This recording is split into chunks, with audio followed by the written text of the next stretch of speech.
Glavne težave, ki jih imajo stanovalci, so izjemno visoki stroški ogrevanja, se pravi, sploh glede na energetsko izkaznico stavbe, ki je oznaka A+, so stroški izjemno visoki. Prav tako je sklenjenih kup pavšalnih pogodb za vzdrževanje. Če dam za primer, za vzdrževanje elektroinštalacij se za celotno sosesko sicer plačuje cirka 50 000 evrov letno.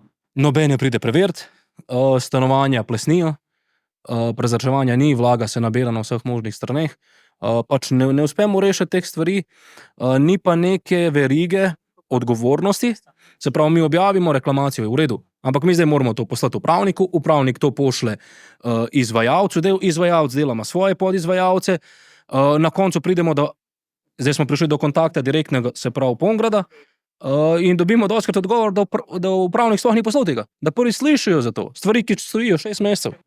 Druga stvar je, da se plačujejo dodatni stroški za mehčanje vode, ki so tudi zelo visoki, prav tako se plačujejo pavšalne pogodbe za vzdrževanje. Ne dela pač odsesovanja zraka, ker se je izključilo seveda zaradi požarnega alarma, ki je narobe zvezan, mi pa plačujemo vse to, noben pa ne pride preveriti. Plačujemo soljenje vode, ki po besedah mariborskega vodovoda sploh ni potrebno, voda je odlična, ne. Projektant se je spomnil, da moramo imeti čistilne naprave not in zdaj pač voda mora iti čez čistilne naprave, mi plačujemo 1500 evrov, lepo vas prosim, mesečno soljenja vode. Vsi, ki stanujejo v blokih, vejo, da so seveda obratovalni stroški, ampak da bi se v nekem novem objektu plačevali stroški za vzdrževanje elektroinštalacije, na kaj taka še nisem naletel.